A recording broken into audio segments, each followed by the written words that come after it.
கிறிஸ்து இயேசுவிலே பிரியமான இறை உறவுகளை விசேடமாக இன்றைய நாளுக்காக மன்றாடுவோம். இந்த நாள் முழுவதும் ஆண்டவர் எங்கள் ஒவ்வொருவரையும் வழி நடத்த வேண்டும் என்று சொல்லியும் மன்றாடுவோமாக.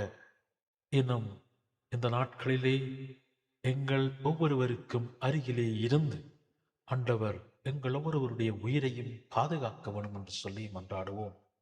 நாங்கள் செய்கின்ற செயல்பாடுகள், செல்லுகின்ற இடங்கள், சந்திக்கின்ற நபர்கள் அனைவரையும் ஆண்டவர் ஆசீர்வதிக்க வேண்டும் என்று சொல்லி மன்றாடுவோம்.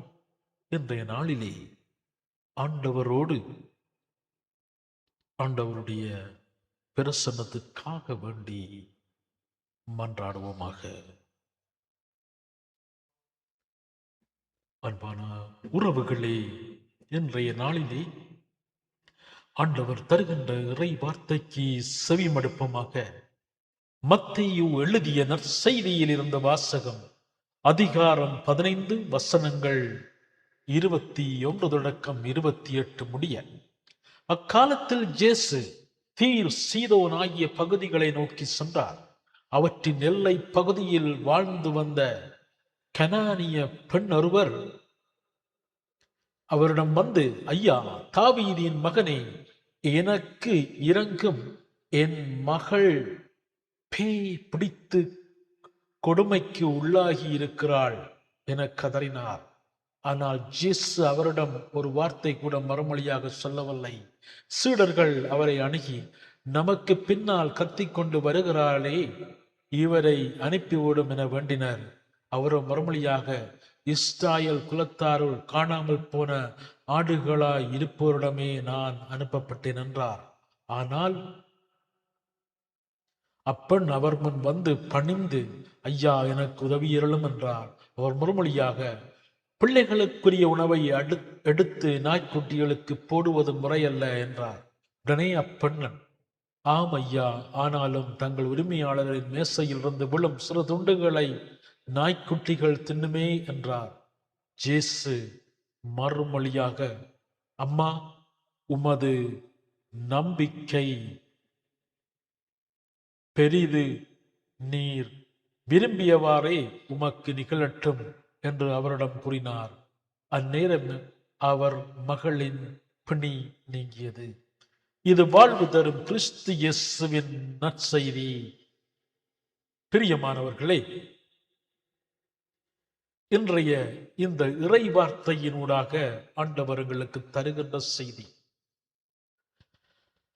கடவுளின் வரத்திற்காக காத்திருப்பது தவறா? அதுதான் எங்கள் மத்தியிலே எழுகின்ற பல்வேறு விதமான கேள்வி கணைகள்.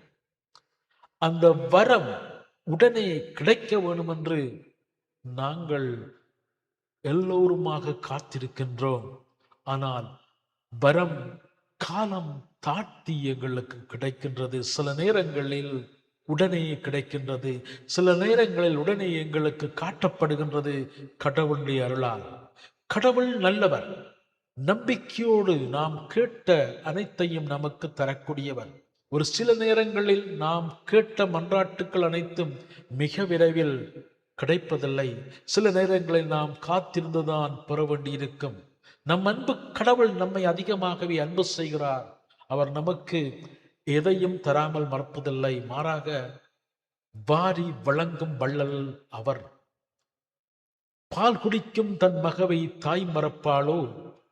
கருத்தாங்கினவள் தன் பிள்ளை மீது இரக்கம் காட்டாதிருப்பாளோ? இவர்கள் மறந்திடினும் நான் உன்னை மறக்கவை மாட்டேன் என்ற இந்த இறைவார்த்தைகள் அவரின் அதிகப்படியான அன்பை எடுத்து காட்டுகின்றன. அன்பான உறவுகளே, இதை உணராமல் நாம் பல வேளைகளில் அவசரப்படுகிறோம். நான் கேட்ட வார்த்தை கடவுள் இன்னும் வரத்தை இன்னும் கடவுள் தரவில்லையே என்று மிகவே அவசரப்படுகிறோம். அப்படி அவசரப்படும் நமக்கு இன்றைய நற்செய்தி வாசகம் மிக மிக அவசியமான ஒன்றாக இருக்கிறது.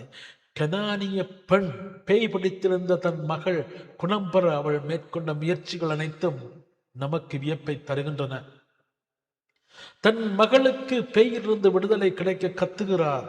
இயேசு விடுதலை தருவார் என நம்பிக்கையோடு காத்திருக்கிறார். நம்பிக்கையோடு காத்திருக்கிறார். பிரியமானவர்களே, இயேசுவிடமிருந்து ஒரு வார்த்தை கூட வரவில்லை. இப்போதும் நம்பிக்கை இழக்கவில்லை. நம்பிக்கையோடு காத்திருக்கிறாள். சீடர்கள் அவரை அனுப்பிவிடும் என்கிறார்கள். இப்போதும் நம்பிக்கை இழக்கவில்லை. நம்பிக்கையோடு காத்திருக்கிறார். ஆண்டவர் இயேசு தன் வார்த்தையினால் நம்பிக்கையை சோதித்து அறிகிறார். ஆண்டவர் இயேசு பாராட்டுகிறார். நம்பிக்கையோடு அவர் காத்திருந்ததை பாராட்டுகிறார். அவர் விரும்பியபடியே நிகழ்கிறது.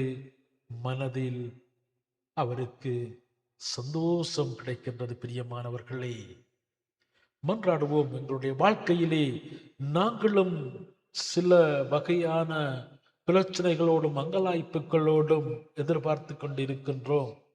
எங்களுக்கும் அந்த வரம் கிடைக்க வேண்டும் என்று சொல்லி நிச்சயமாக நாங்கள் விசுவாசத்தோடு மன்றாடும் போது கிடைக்கும். மன்றாடுவோம். தொடர்ச்சியாக அந்த வரம் எங்கள் ஒவ்வொருவருக்கும் கிடைக்க வேண்டும் என்று சொல்லி ஆமென்.